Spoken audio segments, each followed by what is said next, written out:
another. There's this issue which researchers call the insider-outsider understandings and interpretations of research data. But a person who doesn't know the culture, the history, the context of a community, i.e. perhaps the researcher, is not necessarily going to interpret some of the data in the same way as a person who's lived in that community, knows that community, and knows the experiences of that community very well. They may not accord the same weight to, for example, an interview with one particular individual as they would with another. So there's this, again, tensions that we see. And of course, for many researchers, this may be the very first time that they've actually worked with a community group or organization. They may have pursued a very academic path. This certainly isn't true of all researchers, and I want to be clear about that. But for some researchers, this may be a very new adventure, going off to work in a community. So those are a few of the challenges. On top of that one, our friend Lou says that when we're trying to conduct this, there isn't a one-size-fits-all kind of research collaboration. That in fact, we need to be cognizant of these differences of one community or one community organization from another, and that and one university or one researcher in another, and that we need to negotiate these things between us so that we find the right researcher, or the researcher finds the right community for them to work with. We need to be able to honor one another and respect one another. So building these new relationships is quite a challenge. On top of that, when we were doing this research in the social economy, Peter Hall, who's done a fair bit of community-based research, has identified that, well, there's some other challenges on top to put on top of all of those. That the fact that the social economy is not necessarily a uniform kind of beast, that we have cooperatives, we have credit unions, we have not-for-profit organizations, we have associations that are doing things in some kind of a cooperative and collaborative manner, but they aren't necessarily a formal cooperative or a formal not-for-profit organization. But it's still, a collaborative thing that is somehow meets our definition of what the social economy is. So there's real diversity in this sector. There's also an informality about the sector. Many organizations that are trying to make positive social change are not organized at all yet. They're new organizations coming along. I think the local food movement is an example of that. Where organizations are springing up in response to a wave of change that people recognize that we need to be able to produce food in a safe manner. We need to be able to sell it into the local economy. But those organizations are not necessarily, again, incorporated. They don't necessarily yet have formal structures. And there's this constantly emerging issues and groups. So there's a new wave of groups that are emerging. And of course, it's also highly localized. So how does a university researcher address all of those issues? So what I'm going to do now is, so this was what my reflection has really been all about as I was looking at the research that we've done over the last few years in the social economy, is how can we both develop these respectful relationships and maintain them while we're exploring this beast called the social economy. How can we do this in a way that winds up being a real collaboration and partnership with communities? So what I did was I took a look at 5 of the projects that we've done in Northern Ontario that I felt were the most epitomized, I guess, the most success projects that really did result in social change, projects or led to quite significant social change, projects where I felt that there had been a real partnership, a real sense of equality between the community groups and the university researchers, where community groups didn't hesitate to say, no, we're not going to do that, we want to do this instead. That kind of relationship where there was some real trust and evidence of that trust between the researcher and the community. And so I took a look at these 5 that really emerged from the research that we did that I think are the best pieces. I don't know if that's a good way to put that, but some of the best work that we did over the last 5 years. So the first one I want to talk about just briefly is Pinokian Hills Farms. And this is one that of course touches my heart because here we have our beef farmers again, generations later, after my father's efforts to develop a cooperative with them, struggling as the impact of the closure of the American market after mad cow disease.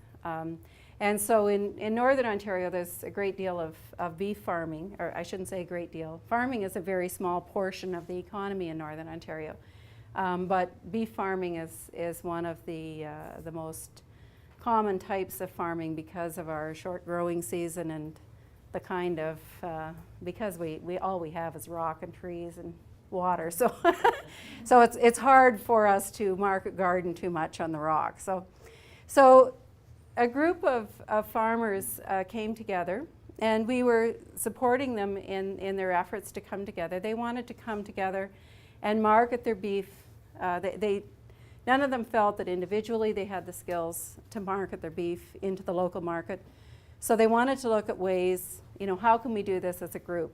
And all of them had individually been trying to sell into the local market in different ways, but had not been terribly successful. So we worked with them over a period of several years. And the first thing that we helped them do was identify the target market and the characteristics of the target market so that they knew who they were selling to. And then we began, from that process, began a whole host of other processes. We'd also been doing some work with community-supported agriculture, which is more fresh produce, kind of farming. I know that Roger brought me, here it is, a glass of water.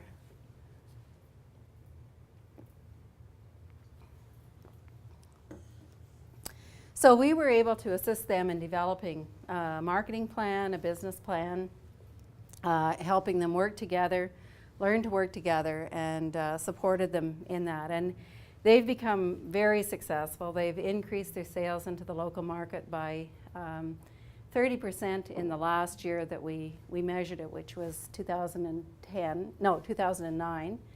The 2008-09 year, we measured that and saw that they'd increased their sales by 30% in 1 year. But they have also, over the course of the 3 or 4 years that we've been working with them, have made very significant gains in the market. And they're really recognized. Their name their brand is very well recognized. They're very popular at local farmers markets. The Coalition for Algoma Passenger Trains is another really interesting organization. It started actually just as the social economy research started. And the initial meeting was a town hall meeting that a group of people pulled together because they were, the passenger rail service in the area was being reduced. They were changing the schedules, and the schedule was making it almost impossible for anybody to use the train. So, that was the initial issue that they were raising. Over the last 4 years, they have come to establish themselves as an incredibly important player on the scene. They're now working on ecotourism initiatives. They've had a policy summit that resulted in some major shifts in terms of looking at passenger service. They're now looking at actually expanding passenger service from Sault Ste. Marie to Sudbury, which has not been, we haven't had passenger service for about almost 40 years now. So they're looking at restoring that. And one of the First Nation communities that has become really involved in this organization, they have been very active in building or developing a coalition, and they're now in the process of establishing a foundation to actually purchase the passenger rail service. This was a project, it's called the Paquataskimik Project, which grew out of Fort Albany First Nation, which is a community up on the James Bay coast. And Fort Albany, there's huge developments going on in the traditional territories of Fort Albany, Mushkegowuk peoples that live in Fort Albany. Including hydroelectric dams are being proposed, mining is being proposed, and federal and provincial governments are requesting that they do land use planning and policy, developing policies around the land use. And so the community of Fort Albany is experiencing quite a cultural and structural shift, because people that are sort of in their late 50s, 60s and upwards are people that began life living off the land. Their grandchildren, for the most part, have never been out on the land or have rarely been out on the land. And sort of are experiencing life as sort of living in a small town kind of urban environment, where mostly what they do is play video games and you know, all the rest that goes with modern living. So there's this huge contrast between what people's expectations are according to their generations and according to their experience. So for them to be asked or to be demanded that they do land use planning and come up with how are we going to use this territory is a real challenge for them. So what some members of the community decided they wanted to do was they recognized that there needed to be dialogue and discussion within the community and across generations, but the question was, how are we going to achieve that? So one of the initiatives was taking a raft trip, which is sort of emblematic, I guess, in many ways of the traditional coming out of the bush at the end of the winter season, the hunting season, and taking it from one end of the Albany River through to the coast. And so we spent, I think it was 9 or 10 days aboard this little raft. We had a little kitchen in there, and there were 14 of us that slept in the back of it. And we had people ranged in age from 11 to 90, and actually I think it was 87. 11 to 87, I won't exaggerate. And as you can see here, the elder here. And they undertook, they had they had interviews that they did. They identified spots along the river where historical events had taken place. And some of the interviews were broadcast on community radio when they got back. They've also made a film about the trip, which is nearing completion now. And so they've stimulated this real discussion in the community and a conversation and ongoing community research within the community about what does the land mean to us, what does traditional territory mean to us, and you know, what kind of a future do we want in terms of the land and the way we relate to it.